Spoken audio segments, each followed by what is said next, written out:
Hello लोगोफोर आंनि अफे डिमार चेनेलाव नोंथांमोनखौ फिन खनसे बरायनानै लाफिननाय जाबाय united forum of ex N D P नि दैदेनगिरिफोर दिनैहाय बे सना हटेलावहाय एसे सावरायलायनाय जादोंमोन थ' दिनैहाय बिथांमोना मा थांखि लाखो बिनि बारै आफादनि भाइस प्रेसिडेन्ट आर गुटाल बिथाङा दिनैहाय मा फोरमायदों बेखौ दान्दिसे जों खोनासंनानै लानि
এছগ্ৰেচিয়া দিবলগীয়া আছিলে আজিলৈকে সম্পূৰ্ণ হোৱা নাই আৰু যিখিনি দিছে সেইটো একেবাৰে নগণ্য लोगो नोंथांमोनखौ दिनै जों बरायना लादों आरो दिनै united forum of ex N D B जोंनि आफादा एक्जिकिउटिभ मेल जिरायनानै जों माखासे रिजलिउसन जों पास खालामदों बेखौ नोंथांमोननि मिडियानि गेजेरजों जों रायजो राजाफोरनो आरो जोंनि मावथि सोद्रोमा बिथांमोननो जों फोरमायनो सानदों रिजलिउसनाव जों पास खालामदों जोंनि जेसेबां भिक्टिमाइज फेमिलि दङ बे भिक्टिमाइज फेमिलिनि नखराव जों united forum of ex N D B आफादनि मानगोनां मावथि लोगो बिथांमोना भिजिट खालामगोन भिजिट खालामनानै बिथांमोननि हालोदफोरखौ जों मिथिनो लुबैगोन आरो आफादनिफ्राय जेसेबां हायो बिथांमोनखौ जों मदद हेफाजाब खालामनो नाजागोन बेनि उनाव दङ जों एभ्रि डिस्ट्रिक्ट प्रत्येक जिल्लायाव जों मोनसे करि मनुमेन्ट माने मुंख्लं खाम्फा प्रत्येक जिल्लायाव मोनसे करि जों मुंख्लं खाम्फा गायसननो थाखाय जों थिरांथा लादों मानोना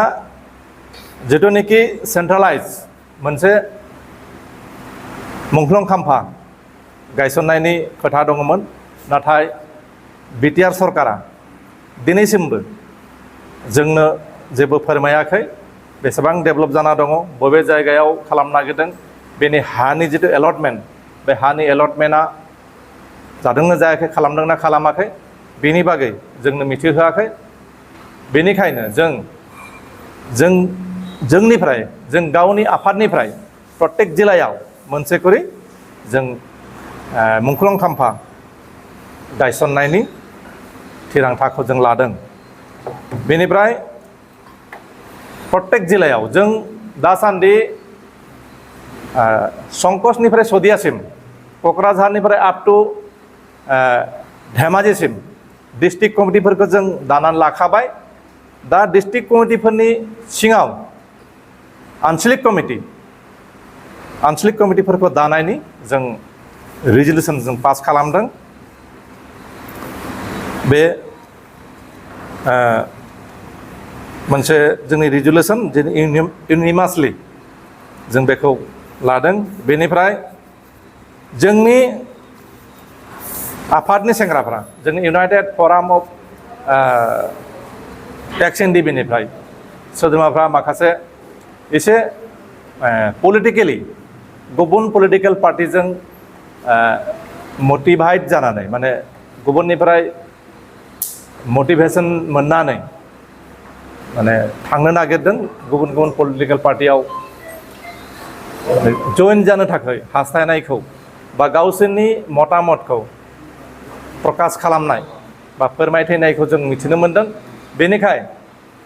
जोंनि आफादनिफ्राय जोंनि सोद्रोमाफोरखौ जों रिक्वेस्ट खालामगोन, जों हांख्रायगोन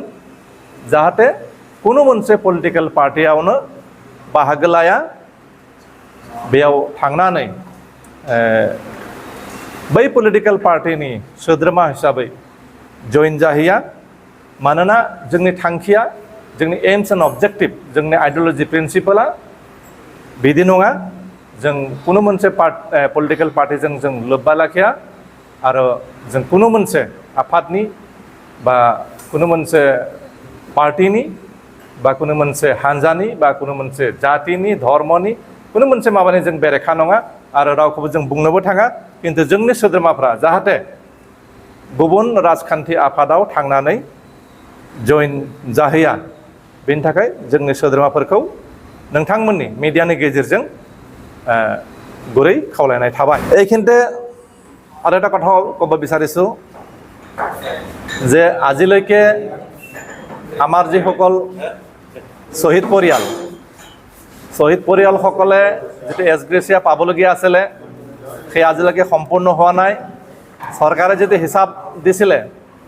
তাতকৈ আৰু বহুগুণে ইয়াৰ যিটো সংখ্যা সেইটো বেছি হ'ব। গতিকে চৰকাৰে যিখিনি শ্বহীদ পৰিয়ালক এছগ্ৰেচিয়া দিবলগীয়া আছিলে আজিলৈকে সম্পূৰ্ণ হোৱা নাই, আৰু যিখিনি দিছে সেইটো একেবাৰে নগণ্য। গতিকে চৰকাৰক আহ্বান জনাম যাতে শ্বহীদ পৰিয়ালৰ যিখিনি পাবলগীয়া সাহায্য সেইখিনি যাতে সোনকালে আদায় দিয়ে। মই এটা কথাই BTC চৰকাৰক ক'বলৈ বিচাৰোঁ যে আপোনালোকে প্ৰমোদ বড়ো ডাঙৰীয়া, গোবিন্দ বসুমতাৰী ডাঙৰীয়া, ৰঞ্জিত বসুমতাৰী ডাঙৰীয়া, আপোনালোকে শ্বহীদৰ তেজৰ ওপৰেদি গৈ আজি ক্ষমতাত অধিষ্ঠিত হৈছে। অন্তত আপোনালোকে এই শ্বহীদৰ লগত ৰাজনীতি নকৰাটো ভাল হ'ব। আৰু যিখিনি আমাৰ NDB সদস্য তেখেতসকলে যিখিনি 4 লাখকৈ যিটো পাবলগীয়া আছিলে সেইখিনিও আজি বহুতে থাকি গৈছে। গতিকে সেইখিনিকো যাতে সম্পূৰ্ণ কৰে, নহ'লে অনাগত দিনত আমি যিকোনো সময়ত যিকোনো মুহূৰ্তত